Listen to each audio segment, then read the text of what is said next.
இயேசுவில் பிரியமானவர்களே, யோவான் நற்செய்தி 18ஆம் அதிகாரத்தில்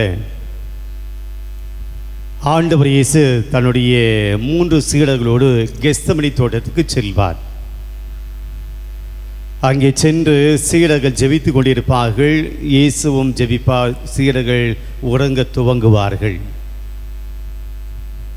யூதாசு படை வீரர்களோடு கெத்செமனி தோட்டத்துக்குள் வருவார். இயேசுவை காட்டி கொடுக்க, இயேசுவை பிடிக்க, கைது செய்ய யூதாசும் படை வீரர்களும் இயேசுவை தேடி வருகிறார்கள். அங்கே நாம் எப்படியாக பார்க்கிறோம், அவர்கள் இயேசுவை தேடிக்கொண்டு வருகிற போது இயேசு தாமாகவே முன்வந்து அவர்களை பார்த்து ஒரு கேள்வியை கேட்பார். என்ன கேள்வி? யாரை தேடுகிறீர்கள்? நாம் இந்த யாரை தேடுகிறீர்கள் என்ற வார்த்தையை சும்மா ஈஸியாக அப்படியே கடந்து போய்விடுகிறோம். யூதாசும் படை வீரர்களும் இயேசுவைத்தான் தேடி வருகிறார்கள் என்று இயேசுவுக்கும் தெரியும். ஆனால் இயேசு கேட்கிறார், யாரை தேடுகிறீர்கள்? உன்னதான் ஏன் தேடி வந்தோம்? இயேசு ஏன் இந்த கேள்வி கேட்க வேண்டும்?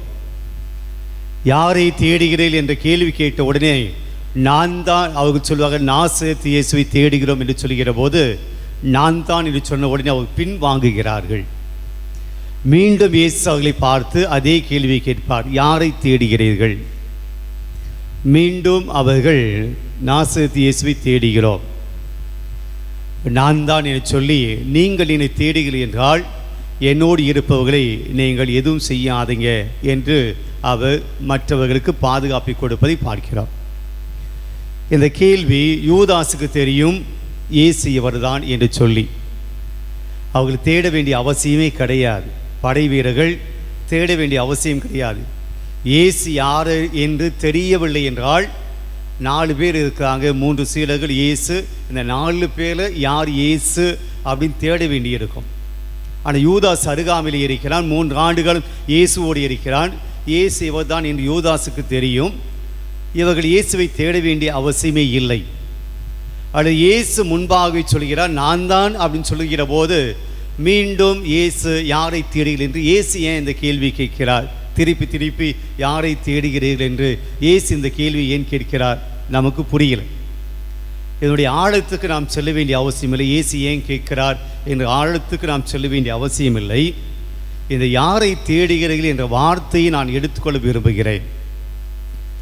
இன்னைக்கு வாழ்க்கையில் நாம் யாரை தேடுகிறோம்?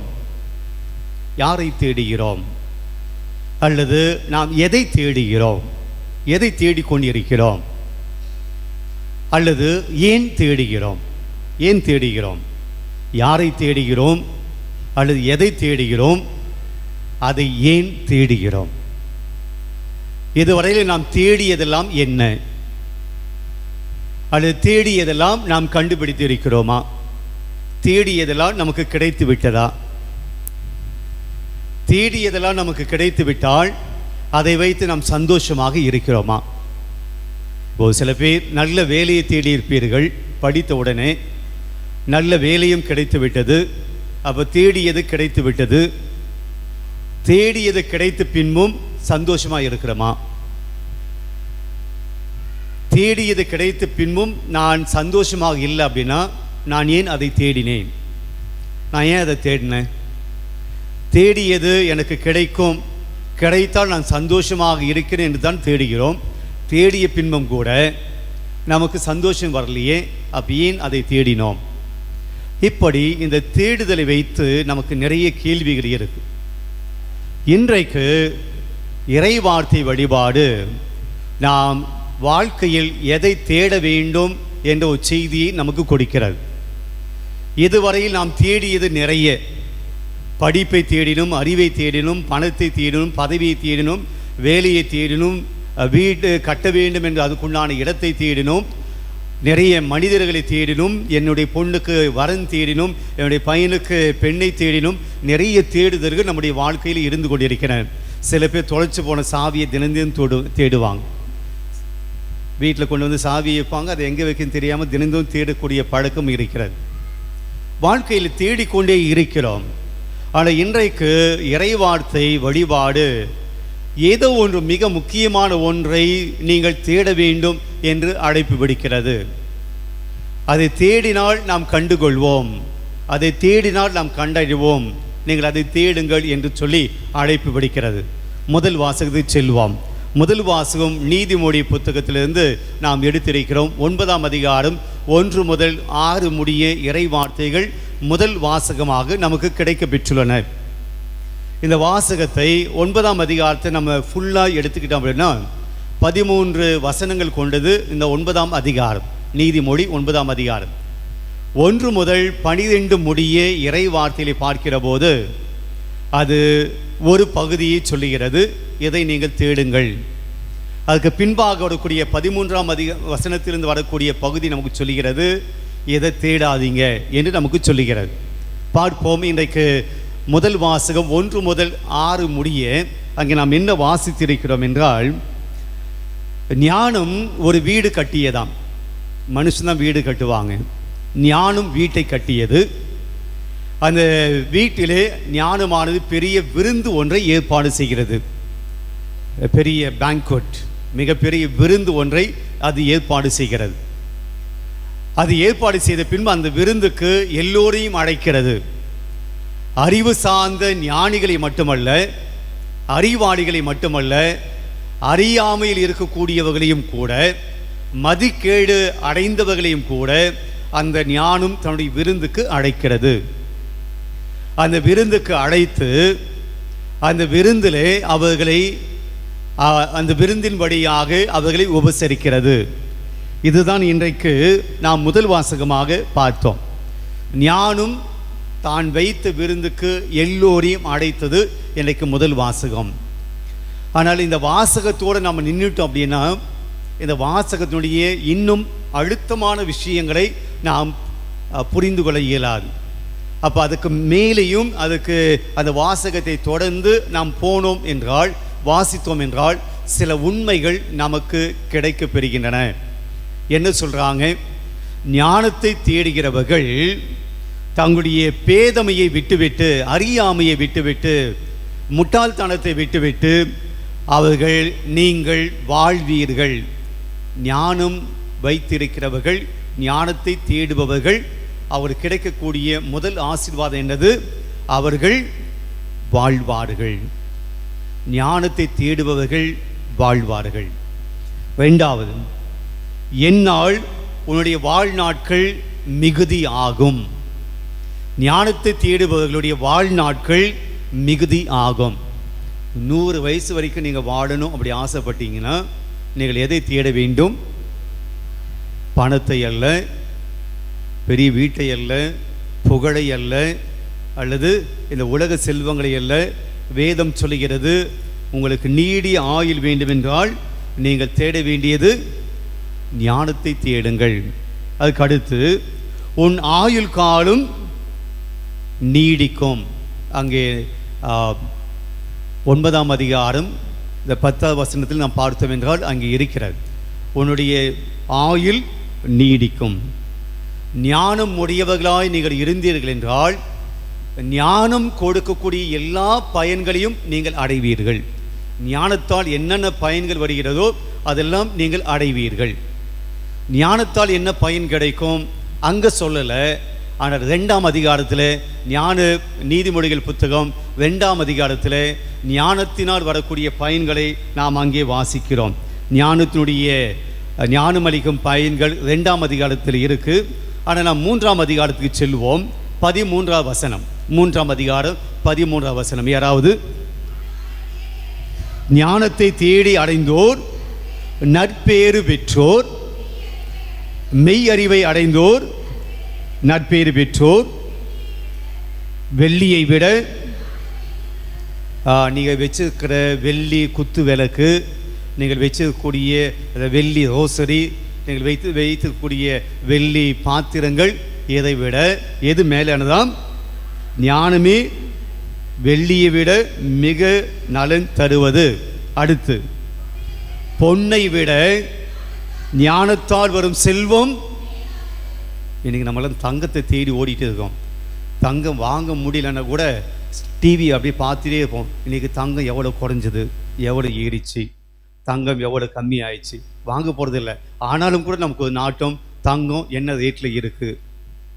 வேதம் சொல்கிறது, தங்கத்தை விட பொன்னை விட ஞானத்தால் வரும் செல்வம் மேலானது. அடுத்து ஞானம் பவளத்தை விட, ஆமாம், ஞானம் பவளத்தை விட மேலானது. தங்கமே நம்மளால் முடியல, பவளத்தை இன்னும் நம்ம நினச்சி கூட பார்க்க முடியாது. ஆனால் வேதம் சொல்கிறது, நீங்கள் அப்படி பவளம் ஏதாவது வைத்திருக்கிறீங்க, போல் செத வைத்திருக்கிறீர்கள் என்றால் அதைவிட எது மேலானதாம்? ஞானம் உடையவர்களாக இருப்பது மேலானது. தொடர்ந்து, உன் அரும் பொருள் எதுவும் அதற்கு, ஆமாம், உன்னுடைய பணம், உன்னுடைய செல்வம், உன்னுடைய பொண்ணு, நகை, நட்டு, உன்னுடைய வீடு, புகழ்ச்சி எதுவுமே ஞானத்துக்கு நிகராய் வராது. தொடர்ந்து,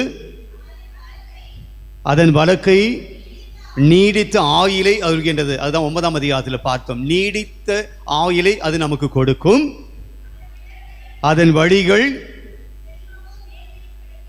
அதன் இடக்கை செல்வம் மேன்மையும் கிடைக்க செய்கிறது.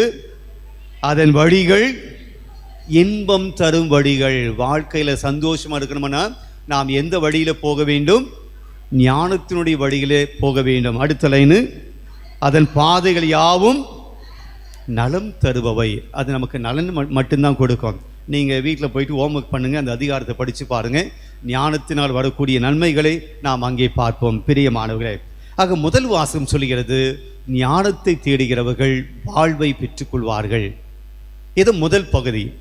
13ஆம் வசனத்திலிருந்து 9ஆம் அதிகாரம் 13ஆம் வசனத்திலிருந்து மதிக்கேட்டை பற்றி பேசுகிறது. மதிக்கேடு, அறியாமை, அறிவில்லாமை, ஞானத்தை தேடாது இந்த உலகத்தை தேடுகிறவர்கள், அழிந்து போவதை தேடுகிறவர்கள், இவர்களெல்லாம் மதிக்கேட்டு. அப்போ ஞானம் இல்லாதவர்களை அங்கே யாருக்கு ஒப்பிடுகிறார்கள் என்றால் ஒரு பெண்ணுக்கு ஒப்பிடுகிறார்கள். பெண்கள் கொஞ்சம் கவலைப்பட வேண்டிய விஷயம்தான். ஞானம் இல்லாதவர்களை யாருக்கு ஒப்பிடுறாங்க? பெண்களுக்கு ஒப்பிடுகிறார்கள். படிங்க 13ஆம் வசனம், படிங்க.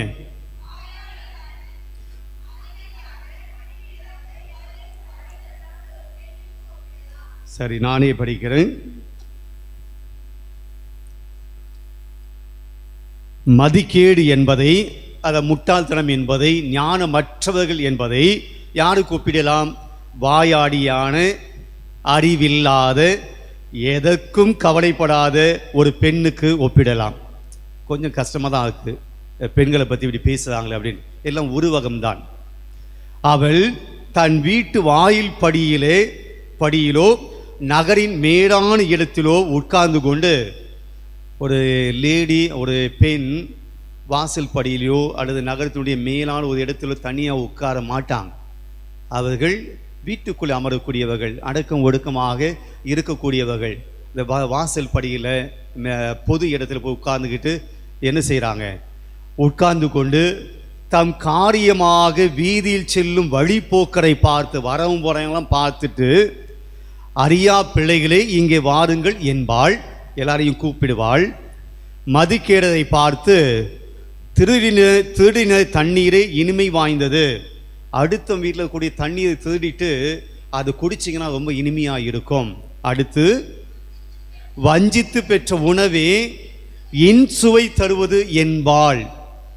மதிக்கேடான ஒரு உள்ளவர்கள், ஞானம் இல்லாத என்ன சொல்லுவாங்க அப்படின்னா, அடுத்தனுடைய பொருளை எடுத்து சாப்பிட்றது தான் டேஸ்ட்டு, அடுத்தனுடைய தண்ணீரை தேடி சாப்பிடுவது தான் சுவையானது அப்படின்னு சொல்லுவாள். அடுத்து, அந்த ஆட்களோ, அவளை தேடி போகிற அந்த ஆட்களோ, அங்கே செல்வோர் உயிரை இழப்பார்கள். அங்கே ஞானத்தை தேடி செல்கிறவர்கள் என்ன அடைவாங்க? எல்லாம் அங்கே தான் இருக்கீங்களா? ஞானத்தை தேடி செல்கிறவர்கள் என்ன அடைவார்களாம்? வாழ்வை அடைவார்கள், நீடிய ஆயுளை அடைவார்கள், செல்வத்தை அடைவார்கள். ஆனால் மதிக்கேடை நோக்கி செல்கிறவர்கள், அறியாமையை தேடி செல்கிறவர்கள், முட்டாள்தனத்தை தேடி செல்கிறவர்கள், ஞானமற்ற வாழ்க்கையை வாழ தேடி செல்கிறவர்கள் என்ன அடைவார்கள்? தங்களுடைய உயிரை இழப்பார்கள். தொடர்ந்து, அவளுடைய விருந்தினர் பாதாளத்தில் கிடக்கின்றனர் என்பது அவர்களுக்கு தெரியாது. அறியாமல் இருப்பவர்களுக்கு தெரியாது. இதுதான் 9ஆம் அதிகாரம். பிரியமானவர்களே, இந்த அதிகாரம் நமக்கு என்ன சொல்லுது? நீங்கள் எதை தேட வேண்டும், எதை தேடக்கூடாது? ஞானத்தை தேட. ஒரே ஒரு பொண்ணு தான் ஞானத்தோடு இங்கே பேசினிருக்காங்க, பதில் சொல்கிறாங்க. மற்றெல்லாம் அமைதியாக்குறீங்க. முதல் வாசம் என்ன சொல்கிறது? நாம் எதை தேட வேண்டும்? ஞானத்தை தேட வேண்டும். எதை தேடக்கூடாது? மதிக்கேட்டை தேடக்கூடாது. ஞானத்தை தேடக்கூடாது, ஞானம் இல்லாத வாழ்க்கையை தேடக்கூடாது. பிரியமானவர்களே, இப்போ நமக்கு கன்ஃபியூஷன் என்னென்னா, ஞானம் என்றால் என்ன? முதல்ல அதான் எங்களுக்கு தெரியும். புத்தகத்தில் இருக்குது, விவிலியத்தில் இருக்குது. கடவுளிடம் கொள்ளுகிற அச்சமே ஞானத்தினுடைய தொடக்கம் என்று சொல்லி விவிலியத்தை பார்க்கிறோம். ரொம்ப சிம்பிளாக ஞானம் என்பது வாட் இஸ் விஸ்டம், அது என்ன? What is knowledge? இந்த ரெண்டுத்துக்கும் நாம் வித்தியாசத்தை புரிந்து கொண்டோம் என்றால் நாம் மிக எளிதாக ஞானம் எங்கே செயல்படுத்த வேண்டும் என்பதை புரிந்து கொள்வோம். இன்றைக்கு உலகத்தில் இருக்கக்கூடிய எல்லா அறிவையும் பெற்றுக்கொள்ள வேண்டும் என்று மனிதன் ஓடிக்கொண்டிருக்கிறார். விஞ்ஞான அறிவு, மருத்துவ அறிவு, வரலாற்று பற்றிய அறிவு, வாழ்க்கையை பற்றிய அறிவு, மனிதனை பற்றிய அறிவு, மனசாட்சியை பற்றிய அறிவு, எல்லா அறிவுகளை தேடிக்கொண்டிருக்கிறார். அந்த அறிவுகளை தேடித்தான் நம்முடைய பிள்ளைகளையும் படிக்க வைக்கிறோம்.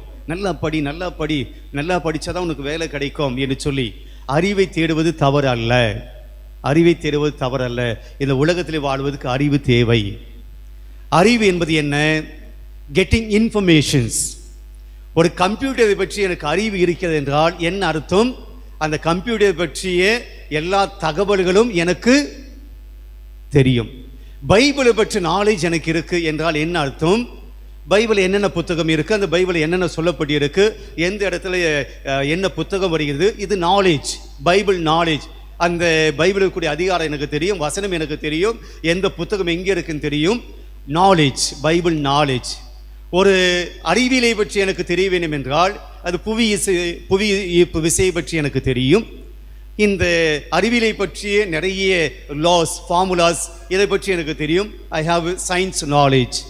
வரலாறு பற்றிய அறிவு எனக்கு தெரியும் என்றால் இந்த உலகத்தில் நடந்த, கடந்த காலத்தில் நடந்த நிகழ்வுகள் எல்லாம் எனக்கு தெரியும்.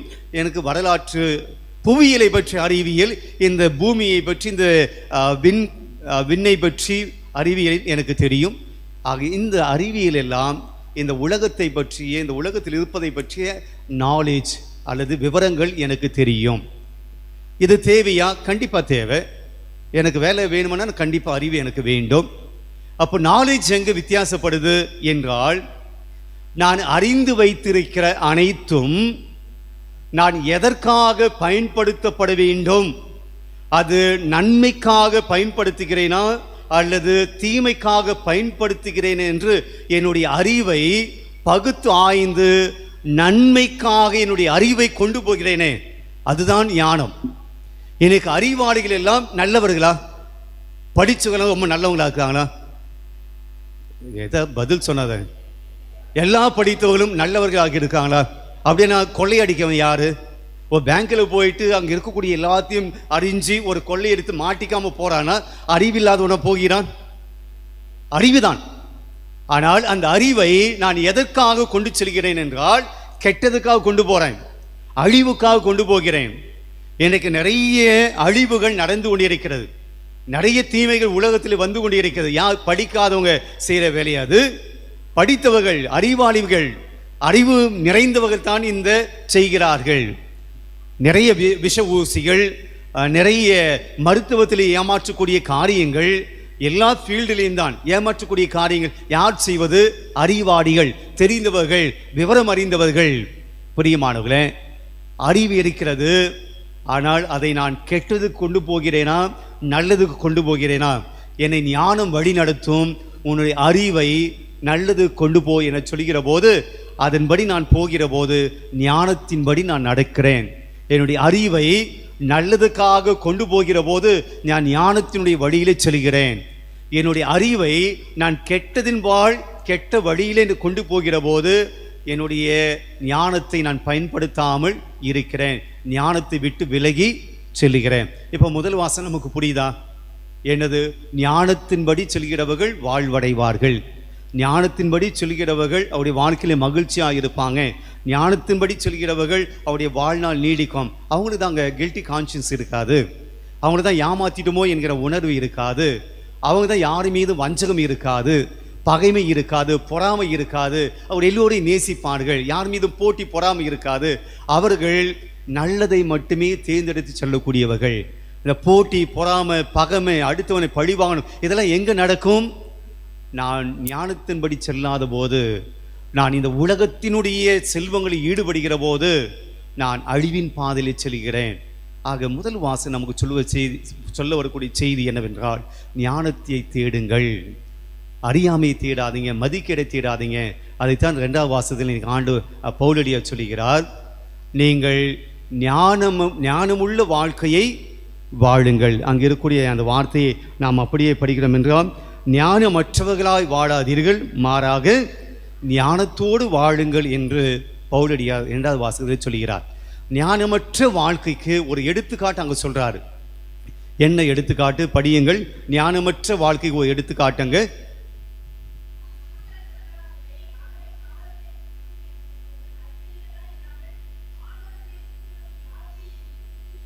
இந்த குடிக்கிறதை பத்தி பேசுவாங்க. திராட்சை மதை அறிந்தி குடிவெறிக்கு ஆளாகாதீர்கள். அதுக்கு அடுத்து தாறுமாறான வாழ்க்கைக்கு அது வலிக்கோள். பிரியமானவர்களே, ஞானம் இல்லாத வாழ்க்கை தாறுமாறான வாழ்க்கைக்கு இட்டு செல்லும். ஞானமுள்ள வாழ்க்கைக்கு இன்னொரு எடுத்துக்காட்டு அங்கே கொடுப்பார். ஞானம் உள்ளவர்கள் தூய ஆவியினுடைய ஏவுதலின்படி நடப்பார்கள். தூய ஆவியினுடைய கொடை என்னது? ஞானம். அவர்கள் தூய ஆவின் வழிபடி நடப்பார்கள். அது வாழ்வு கிட்டி செல்லும். ஆக 2வது வாசம் இன்னைக்கு நமக்கு அழைப்பு விடுக்கிறது, ஞானம் உள்ளவர்களாய் வாழுங்கள். அதாவது ஞானத்தை பற்றி நான் சொன்னேன், நன்மையானது எது கெட்டது எது என்று நமக்கு நல்லா தெரியுது.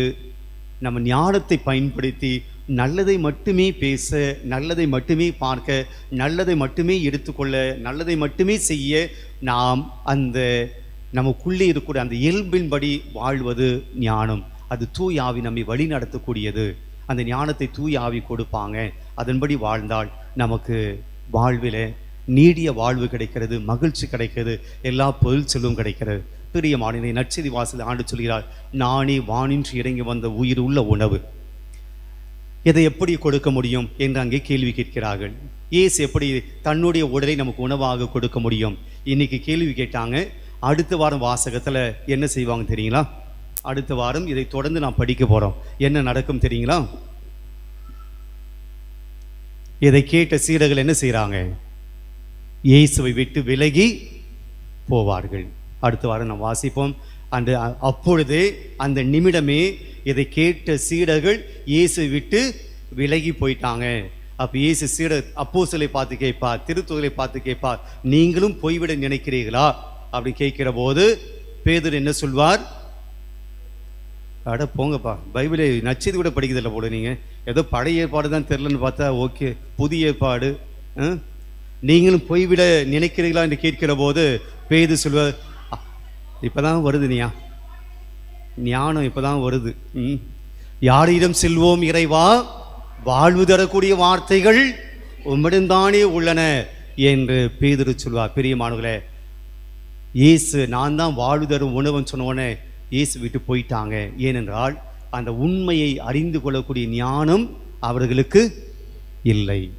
பிரியமான, இன்றைக்கு நாம் நற்கருணையை ஒவ்வொரு திருப்பலியிலும் உட்கொள்கிறோம். இந்த நற்கருணை காட்டக்கூடிய வழி, இந்த நற்கருணை பெற்றுக்கொண்டு வாழ வேண்டிய வாழ்க்கை நமக்கு புரிந்திருக்கிறதா? இந்த நற்கருணையை பற்றிய ஞானம் நமக்கு இருக்கிறதா? இந்த நற்கருணையை வாங்கிய பின்பு நாம் எப்படிப்பட்ட வாழ்க்கையை வாழ வேண்டும் என்கின்ற ஞானம் நமக்கு இருக்கிறதா? நாம் அப்படியான ஒரு வாழ்க்கையை நாம் வாழ்கிறோமா? பிரியமானவர்களே, இன்று ஆண்டவர் நாம் கொடுக்கிற செய்தி, ஞானத்தோடு வாழுங்கள், நல்லதை ஏற்றுக்கொள்ளுங்கள், நல்லதை கடைபிடியுங்கள், நன்மையானதை செய்யுங்கள், அப்போது நீங்கள் வாழ்வீர்கள்.